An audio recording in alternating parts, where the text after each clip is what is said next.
কোন রাজ্যে দেখেছেন ভোটে সন্ত্রাস, মানুষ খুন হচ্ছে, পুলিশ তৃণমূলের সবাই লোক জড়ো করছে?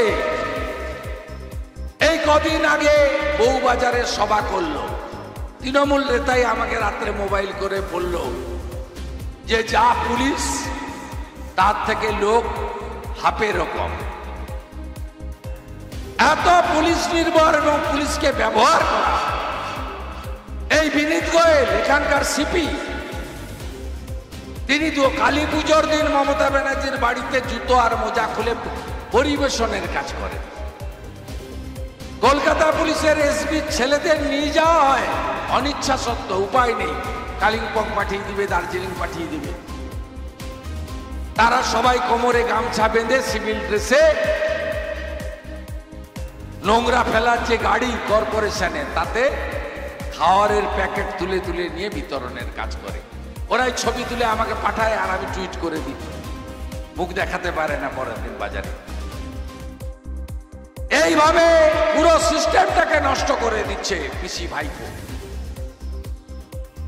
আমরা ভিতরে ছিলাম, তাপসদা রিসেন্টলি ছেড়েছেন, আমি অনেক আগে ছেড়েছি, 3.5 বছর আগে, সঙ্গেও 21 বছর ছিলাম। এ কোনো রাজনৈতিক দল নয়, এটি একটি কর্পোরেট কোম্পানি।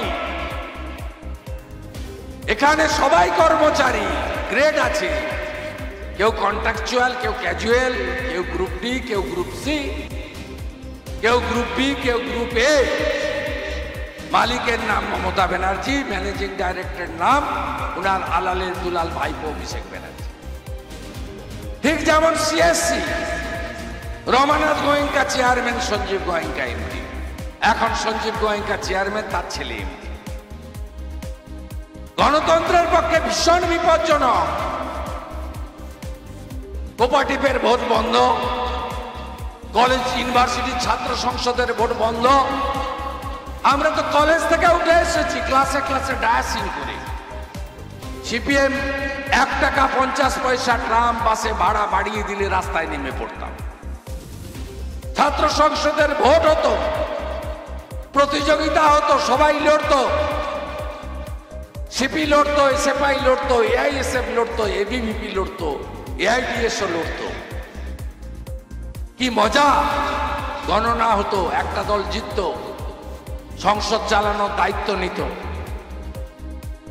নেতা তৈরি হতো কলেজে ইউনিভার্সিটিতে। মমতা ব্যানার্জি সেটাও বন্ধ করেছে 7 বছর। পৌরসভার ভোট হয়েছে, আপনি ভেবেছেন আমরা মাত্র 3টে পেয়েছি? বিজেপির এত দুরাবস্থা। 19 সালে লোকসভা নির্বাচনে বিজেপি এগিয়েছিল 44টা সিটে কলকাতা কর্পোরেশন।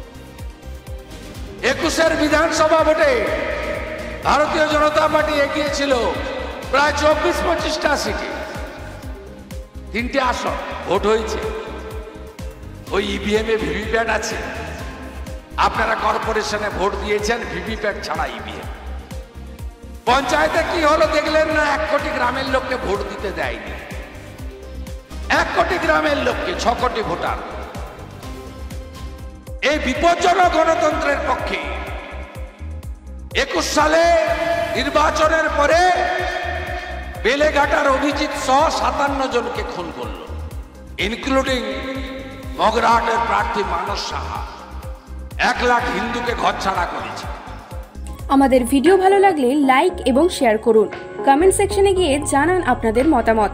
আরও ভিডিও পেতে আমাদের চ্যানেল সাবস্ক্রাইব করুন এবং প্রতি মুহূর্তে খবরের আপডেট পেতে প্রেস করুন বেল আইকন।